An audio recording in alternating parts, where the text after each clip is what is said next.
Shalom, Kartli Family yang terkasih di dalam Tuhan. Mari kita bersama-sama sekali lagi menikmati firman Tuhan melalui teh hangat. Teduhkan hati, hadirkan semangat.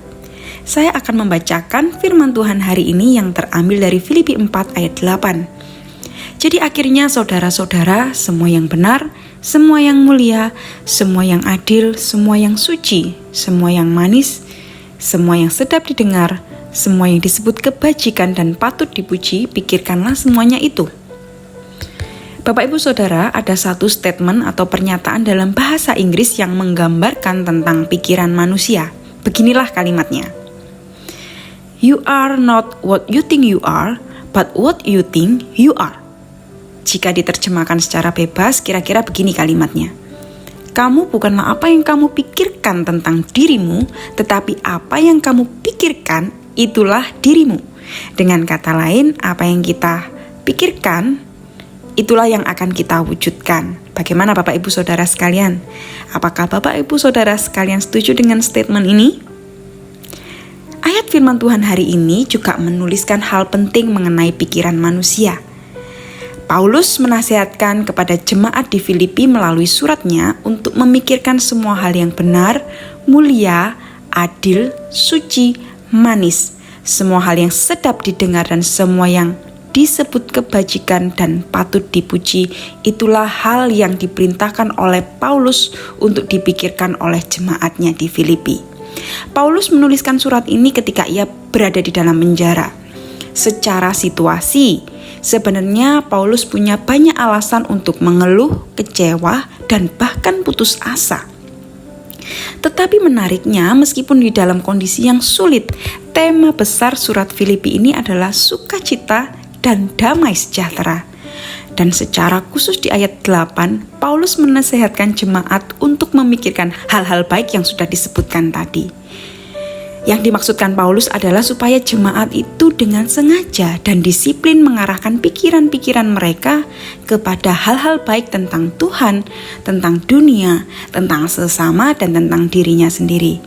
Karena berpikir sebagaimana yang seharusnya membutuhkan disiplin untuk menolak pikiran-pikiran tertentu yang salah, yang sebaliknya yaitu yang tidak mulia, tidak adil, tidak suci, tidak sedap didengar, yang tercela, dan tidak patut dipuji. Bapak Ibu Saudara sekalian, mungkin saat ini di dalam pergumulan kita masing-masing, kita tidak mudah untuk mengendalikan pikiran kita yang berkecamuk. Tubuh kita mungkin terlihat baik-baik saja, tetapi pikiran kita lari kemana-mana. Mungkin kita sedang mengingat kesalahan-kesalahan atau dosa-dosa kita yang lalu, yang belum beres.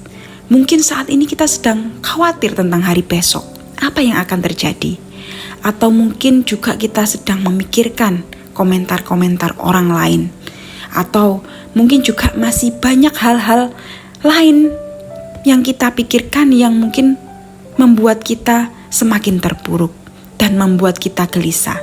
Bapak Ibu, hari ini kita memiliki satu penghiburan yang pasti.